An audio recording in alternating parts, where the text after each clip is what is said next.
ನಿಜವಾದ ಇತಿಹಾಸನ ಚಲನಚಿತ್ರ ಮಾಡಿದ್ರೆ ಪ್ರಿಯಾಂಕ ಖರ್ಗೆಗೆ ಅಡಿಮುಡಿಯಲ್ಲೆಲ್ಲ ಉರಿ ಉರಿ. ಯಾವ ಒಂದು ನರಮೇಧಗಳು ಹಿಂದೂ ಸಮುದಾಯದ ಮೇಲೆ ನಡೆದಿತ್ತೋ, ಗತ ಇತಿಹಾಸದ ಪುಟಗಳಲ್ಲಿ ಯಾವ ಕಹಿ ಘಟನೆಗಳು ಮರೀಚಿಕೆಯಾಗಿ ಉಳಿದೋಗಿತ್ತೋ ಅವುಗಳನ್ನ ಕಾಂಗ್ರೆಸ್ ಪಾರ್ಟಿ ತುಷ್ಟೀಕರಣವನ್ನ ಮಾಡಬೇಕು, ಭಾರತವನ್ನು ಮಹಾನ್ ಸೆಕ್ಯುಲರ್ ದೇಶ ಅಂತ ಬಿಂಬಿಸಬೇಕು ಅಂತ ಹೇಳುವಂತ ಈ ವಿಚಾರಗಳನ್ನು ಇಟ್ಕೊಂಡು ಶಿಕ್ಷಣ ವ್ಯವಸ್ಥೆಯಲ್ಲಿ ನಿಜವಾದ ಇತಿಹಾಸವನ್ನು ಬೋಧಿಸ್ಲಿಕ್ಕೆ ಬಿಡಲೇ ಇಲ್ಲ ಇವರು.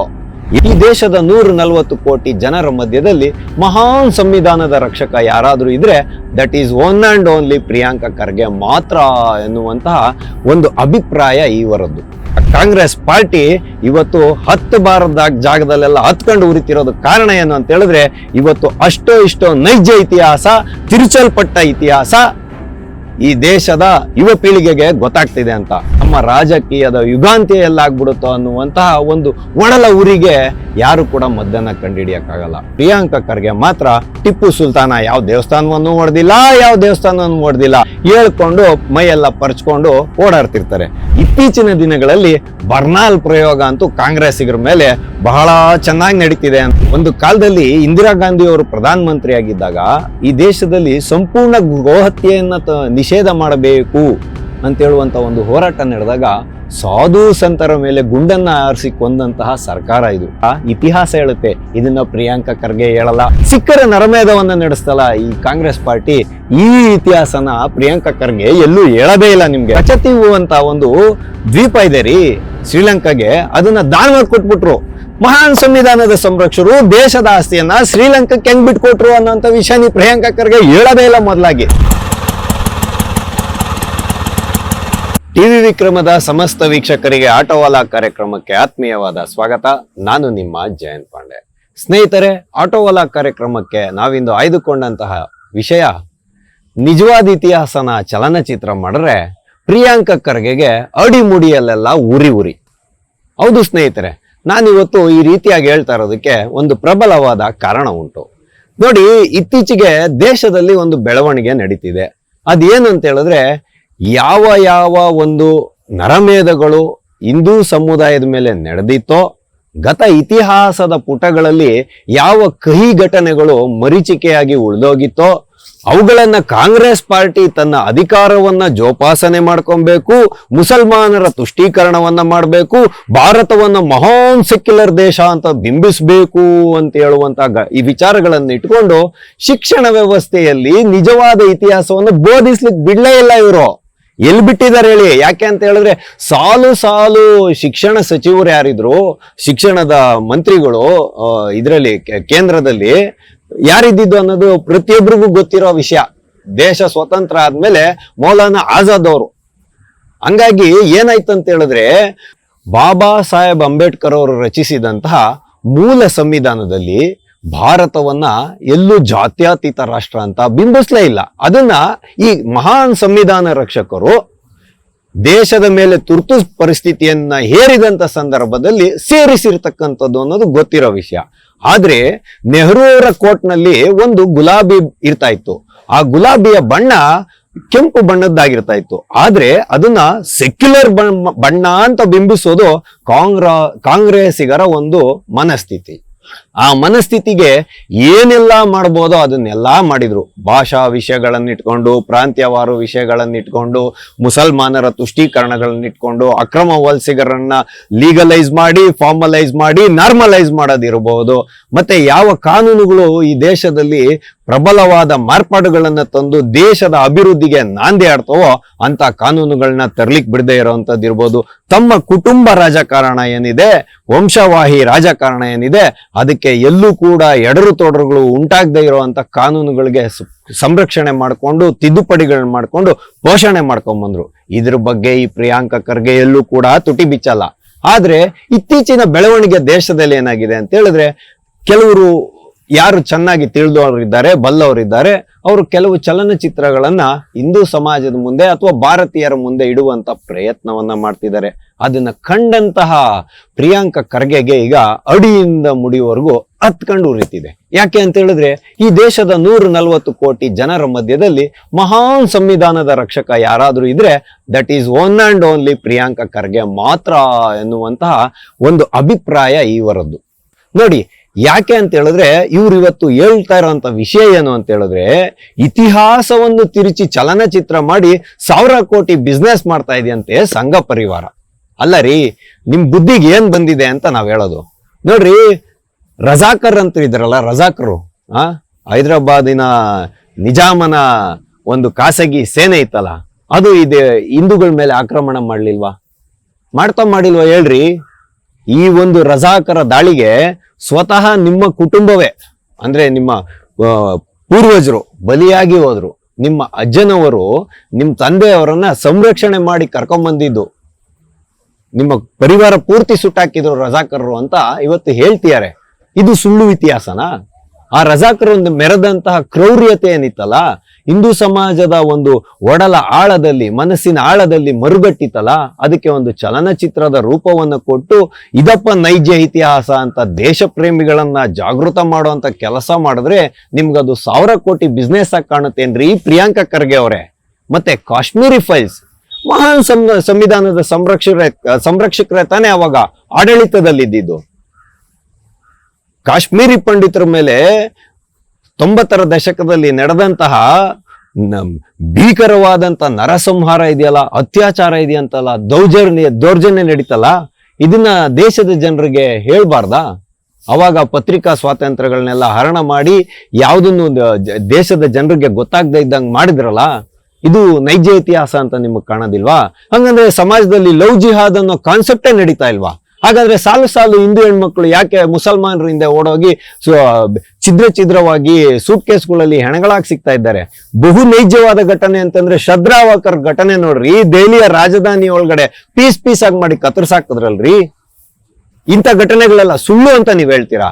ಯಾರು ಇವತ್ತು ಹೆಣ್ಮಕ್ಳು ಓದ್ಲಿಕ್ಕೆ ಹೋಗ್ತಾರೆ ಅಥವಾ ಕೆಲ್ಸಗಳಿಗೆ ಹೋಗ್ತಾರೆ, ಅವ್ರ ಹಿಂದೆ ಬಿದ್ದು ಪುಸಲಾಯಿಸಿ ಅವರನ್ನ ಇಲ್ಲ ಸಲ್ಲದ ವಿಚಾರಗಳನ್ನ ಅವರ ಮನಸ್ಸಿನಲ್ಲಿ ಬಿತ್ತಿ ಅವರನ್ನ ಮೋಸದ ಮುಖಾಂತರ ಮದುವೆಯಾಗಿ ಅಥವಾ ಅವರನ್ನ ಹಾಳು ಮಾಡಿ ತದನಂತರದಲ್ಲಿ ನಿನ್ ಮತಾಂತರ ಆದ್ರೆ ಮಾತ್ರ ನಿನ್ ನನ್ನೊಟ್ಟಿಗೆ ಬಾಳಕ್ಕೆ ಸಾಧ್ಯ ಆಗುತ್ತೆ ಅಂತ ಹೇಳುವಂತ ವಿಷಯಗಳು ನಡೀತಾನೆ ಇಲ್ವಾ?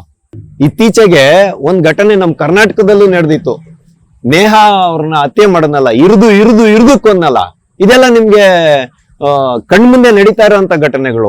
ಈ ಮತಾಂಧತೆ ಇಲ್ಲ ಅನ್ನೋದಾದ್ರೆ ಇಂಥ ಪೈಶಾಚಿಕ ಕೃತ್ಯಗಳು ಏನಕ್ಕೆ ಸಮಾಜದಲ್ಲಿ ನಡೀತವೆ ಅನ್ನುವಂಥ ವಿಷಯನ ಪ್ರಿಯಾಂಕ ಖರ್ಗೆ ಅವರು ಅರ್ಥ ಮಾಡ್ಕೊಬೇಕು.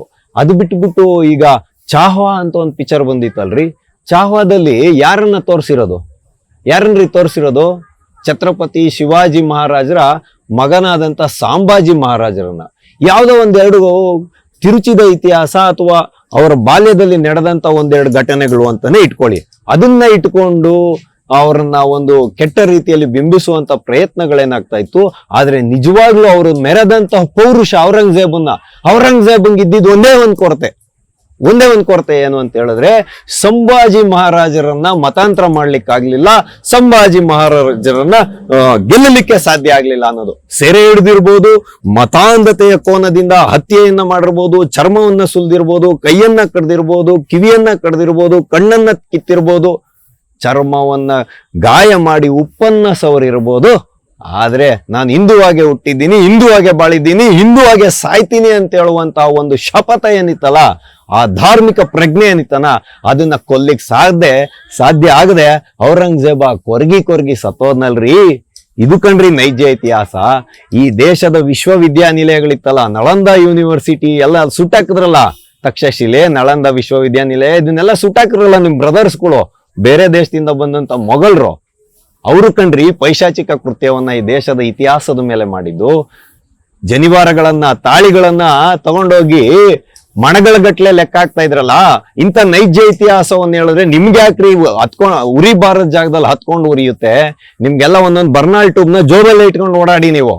ಇವತ್ತು ದುರಂಧರ್ ಅನ್ನೋಂಥ ಸಿನಿಮಾ ಇವತ್ತು ಎಷ್ಟು ಸದ್ದನ್ನ ಮಾಡಿದೆ. ಆದ್ರೆ ನೀವು ಇವತ್ತು ಹೇಳಕ್ ಹೊರಟಿರೋದೇನು, ಸಂಘ ಪರಿವಾರದವ್ರದ ಸಾಧನೆ ಏನು 100 ವರ್ಷದ ಸಾಧನೆ ಅಂತ.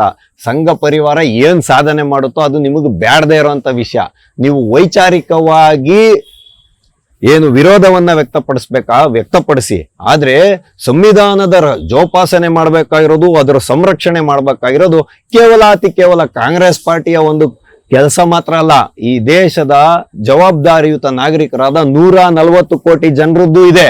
ನೀವೊಬ್ರೇನ್ ಮಹಾನ್ ಸಂವಿಧಾನದ ಸಂರಕ್ಷಕರೇನಲ್ಲ. ನೀವೆಲ್ಲ ಮಾಡ್ತಾ ಇರೋಂಥದ್ದು ಏನು ಅಂತ ಹೇಳಿದ್ರೆ, ಕಾಂಗ್ರೆಸ್ ಪಕ್ಷ 60 ವರ್ಷದಿಂದ ಮಾಡ್ಕೊಂಡ್ ಬಂದಿರೋದು ಎಲ್ಲಾನು ಕೂಡ ಸಂವಿಧಾನ ವಿರೋಧಿ ಧೋರಣೆನೆ.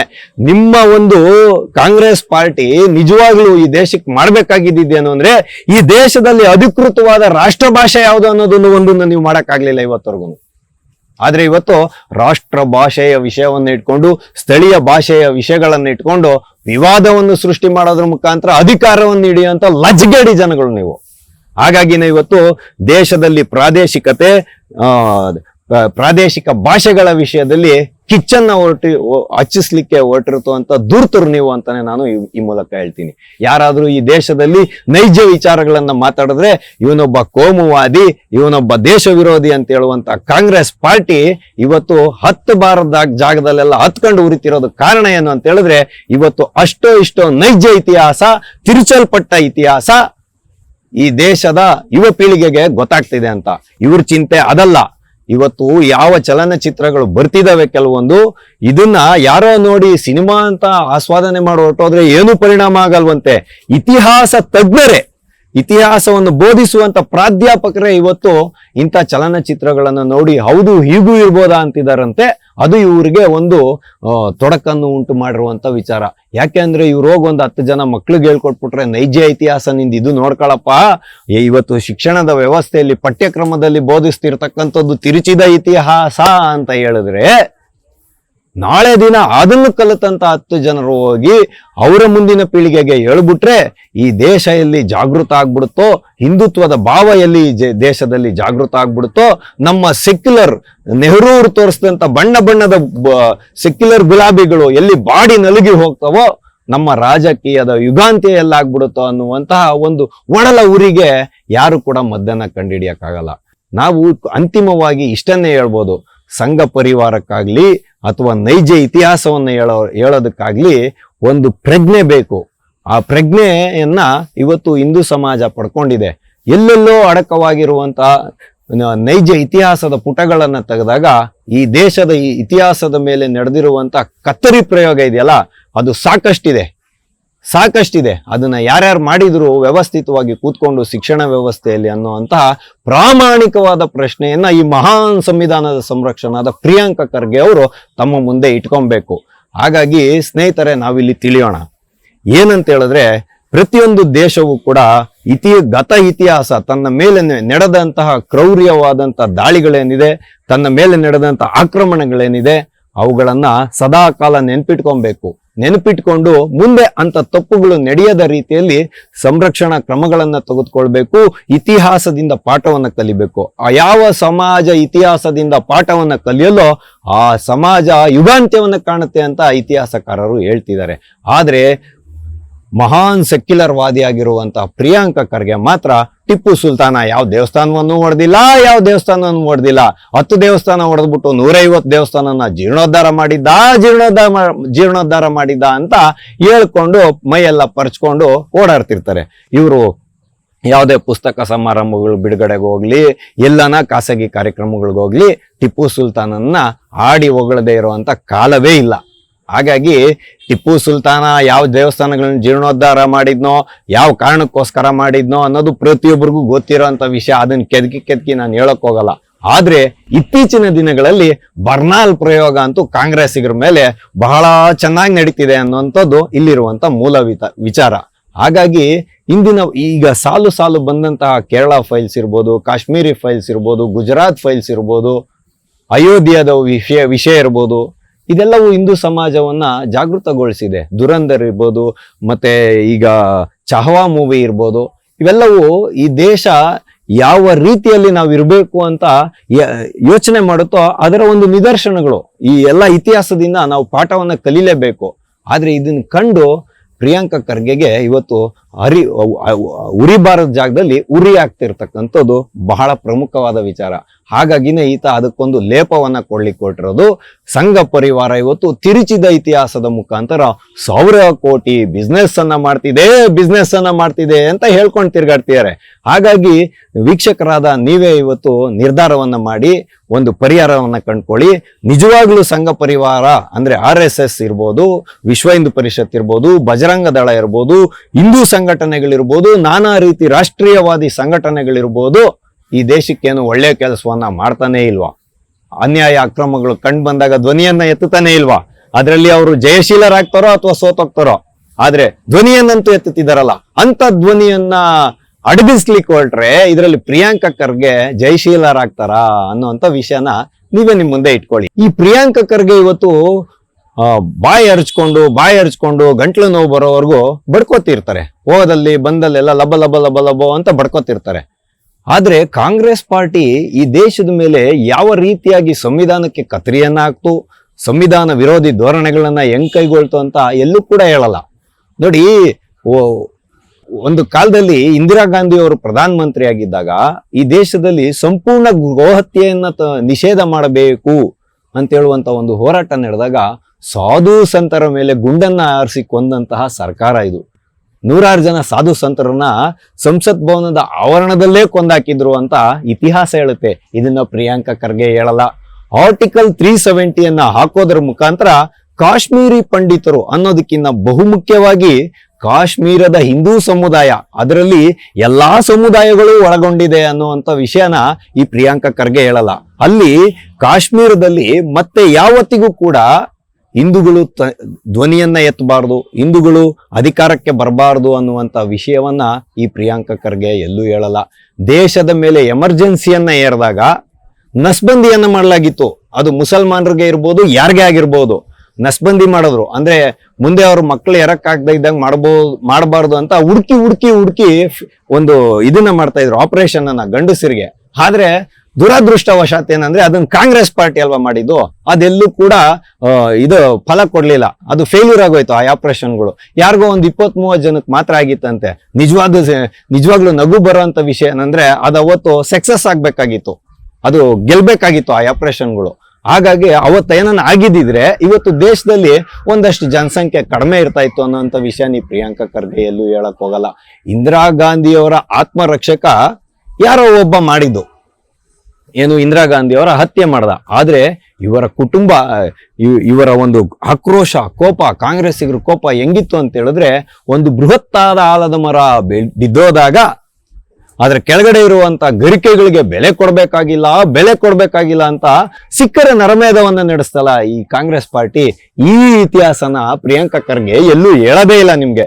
ಮತ್ತೆ ಕಚತೀವು ಅಂತ ಒಂದು ದ್ವೀಪ ಇದೆ ರೀ ಶ್ರೀಲಂಕಾಗೆ, ಅದನ್ನ ದಾನ ಕೊಟ್ಬಿಟ್ರು. ಮಹಾನ್ ಸಂವಿಧಾನದ ಸಂರಕ್ಷಕರು ದೇಶದ ಆಸ್ತಿಯನ್ನ ಶ್ರೀಲಂಕಾಕ್ಕೆ ಹೆಂಗ್ ಬಿಟ್ಕೊಟ್ರು ಅನ್ನೋಂಥ ವಿಷಯ ನೀ ಪ್ರಿಯಾಂಕಾ ಖರ್ಗೆ ಹೇಳದೇ ಇಲ್ಲ ಮೊದಲಾಗಿ. ಇಂಥ ಹಲವಾರು ರೋಚಕವಾದಂತ ಸಂಗತಿಗಳು ಇತಿಹಾಸದ ಪುಟದಲ್ಲಿ ಅಡಗಿ ಹೋಗಿದೆ. ಯಾಕೆ ಅಂದ್ರೆ ಅಡಗಿ ಹೋಗಿದೆ ಅನ್ನೋದಕ್ಕಿಂತ ಬಹುಮುಖ್ಯವಾಗಿ ಅಡಗಿಸಲಾಗಿದೆ. ದೇಶದಲ್ಲಿ ತಮ್ಮ ಒಂದು ನಿರಂಕುಶ ಪ್ರಭುತ್ವವನ್ನ ಇಟ್ಕೊಂಡು ಅಡಗಿಸಿ ಇಡಲಾಗಿತ್ತು. ಇವತ್ತು ಎಲ್ಲಿ ಒಂದೊಂದೇ ವಿಚಾರಗಳು ಜನಗಳಿಗೆ ಬಂದ್ಬಿಟ್ಟು ಜನಗಳು ಜಾಗೃತ ಆಗೋಗಿ ಕಾಂಗ್ರೆಸ್ ಮುಕ್ತ ಭಾರತವನ್ನ ಮಾಡ್ಬಿಡ್ತಾರೋ ಅನ್ನೋಂತ ಒಂದು ಒಡಲ ಉರಿ ಪ್ರಿಯಾಂಕಾ ಖರ್ಗೆ ಗತ್ಕೊಂಡು ತನ್ನ ರಾಜಕೀಯದ ಯುಗಾಂತಿ ಆಗೋಗ್ಬಿಡುತ್ತೆ ಅಂತ ಈ ರೀತಿಯಾಗಿ ಮೈಯಲ್ಲೆಲ್ಲ ಬರ್ನಾಲ್ನ ಹಚ್ಕೊಂಡು ದಿನಕ್ಕೊಂದೊಂದು ತೇಪೆ ಹಚ್ಚೋ ವಿಷಯನ ಹೇಳ್ತಿದ್ದಾರೆ ಅಂತ ನಾವು ತಿಳ್ಕೊಬೇಕು. ಹೌದು, ಹೀಗೆ ಹೇಳುವುದರ ಮುಖಾಂತರ ಇಂದಿನ ಆಟೋವಾಲ ಕಾರ್ಯಕ್ರಮವನ್ನು ನಾವು ಮುಗಿಸ್ತಾ ಇದ್ದೇವೆ. ಮುಂದೆ ಇಂತಹದ್ದೇ ಒಂದು ಕುತೂಹಲಕಾರಿಯಾದ ವಿಷಯದೊಂದಿಗೆ ನಾವೆಲ್ಲರೂ ಮತ್ತೆ ಭೇಟಿಯಾಗೋಣ. ಅಲ್ಲಿವರೆಗೂ ಟಿವಿ ವಿಕ್ರಮವನ್ನು ಸಬ್ಸ್ಕ್ರೈಬ್ ಮಾಡುವುದರ ಮುಖಾಂತರ, ನಿಮ್ಮ ಸದ್ವಿಚಾರಗಳನ್ನು ಕಾಮೆಂಟ್ ಮಾಡುವುದರ ಮುಖಾಂತರ ಹಾಗೂ ಶೇರ್ ಮಾಡುವುದರ ಮುಖಾಂತರ ನಮ್ಮನ್ನು ಪ್ರೋತ್ಸಾಹಿಸಿ. ಟಿವಿ ವಿಕ್ರಮ, ದೇಶ ನಿಮ್ಮ ಕೈಯಲ್ಲಿ. ಈ ಕಾರ್ಯಕ್ರಮ ನಿಮಗೆ ಇಷ್ಟ ಆಗಿದ್ದಲ್ಲಿ ಲೈಕ್, ಶೇರ್ ಹಾಗೂ ಕಮೆಂಟ್ ಮಾಡಿ. ಟಿವಿ ವಿಕ್ರಮದ ಕಾರ್ಯಕ್ರಮಗಳನ್ನು ನಿರಂತರವಾಗಿ ವೀಕ್ಷಿಸಲು ಸಬ್ಸ್ಕ್ರೈಬ್ ಮಾಡಿ, ಬೆಲ್ ಐಕನ್ ಒತ್ತಿ.